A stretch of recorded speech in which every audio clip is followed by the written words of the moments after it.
welcome back to my channel. For those of you that are new, my name is RoseAnne and welcome to my channel. Thank you for watching. Today we're going to talk about what not to do on the airplane. There's so many times when we get on the airplane and someone is doing something that could potentially annoy us. So let's talk about what we should not do to make sure that we have a really nice, safe, enjoyable flight. Nico wanted to come up and join me as I'm talking about airplane etiquette. So here he is. So the first thing we want to talk about is your personal hygiene.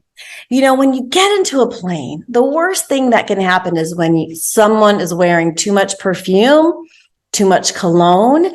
It could really trigger a lot of people. I know I have a friend who's very sensitive to smells, and something as subtle as lavender, she's allergic to it. So really cognitive,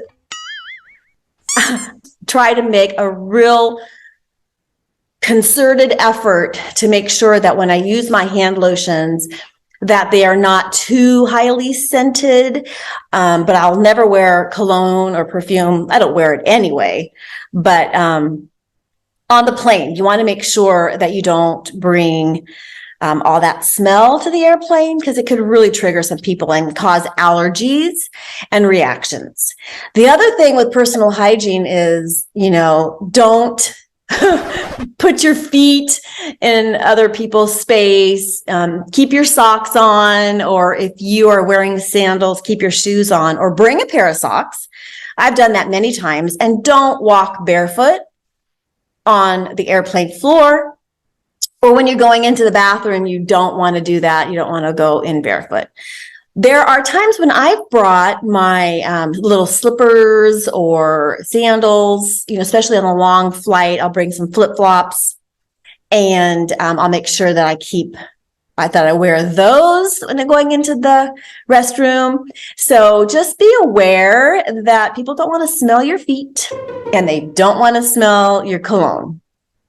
So, seat etiquette. You know, I remember years ago, I was traveling with some young kids, and the lady in front of my godson was complaining that he kept pounding the seat. You know, everything is so tight and so confined in the airplane.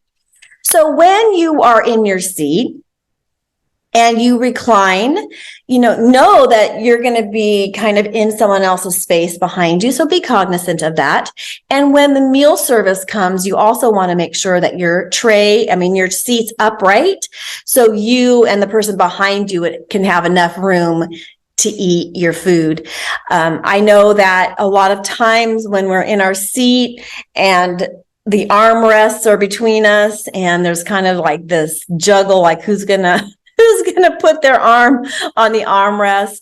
So it's always nice to be aware of who you're sitting next to and the surroundings, because seat etiquette is, you know, important, because you want to have a nice, comfortable flight. And so does the person next to you and behind you. So being aware of, your surroundings and, you know, where your feet are.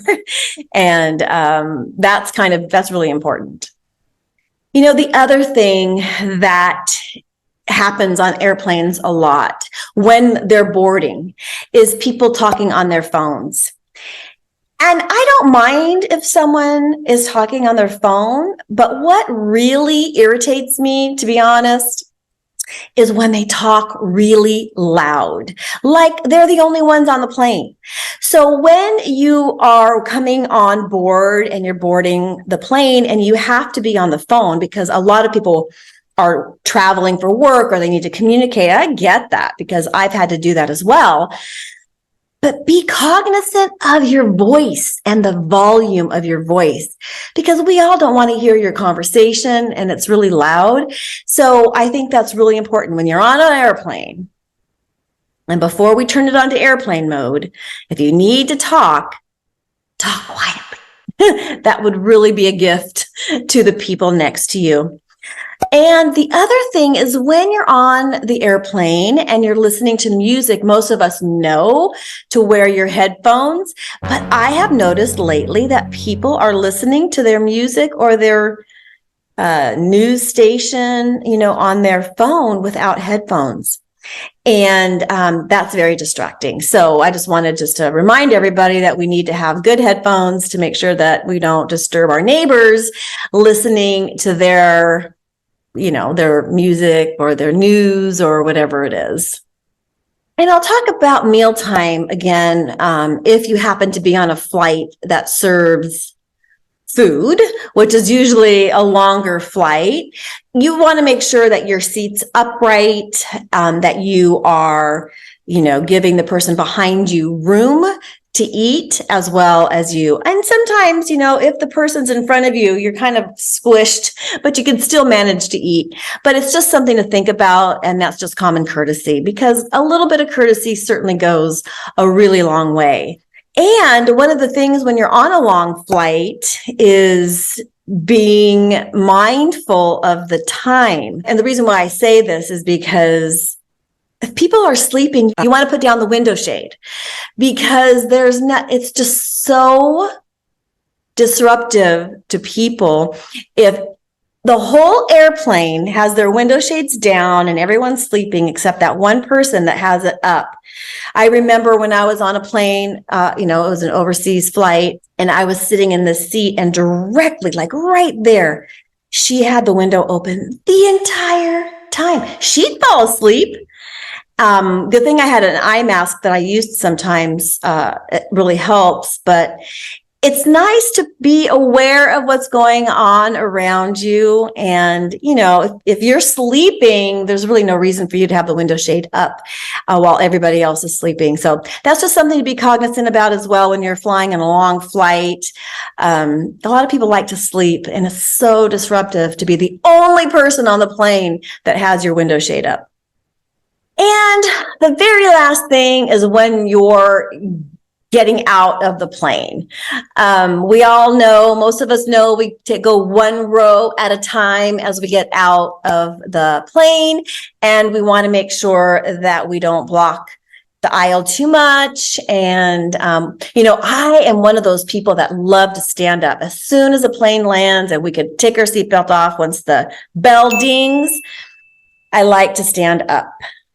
But sometimes I get in the way. So I've started to just stand up in my seat just for a little bit, and then I just wait my turn to get off the plane. And,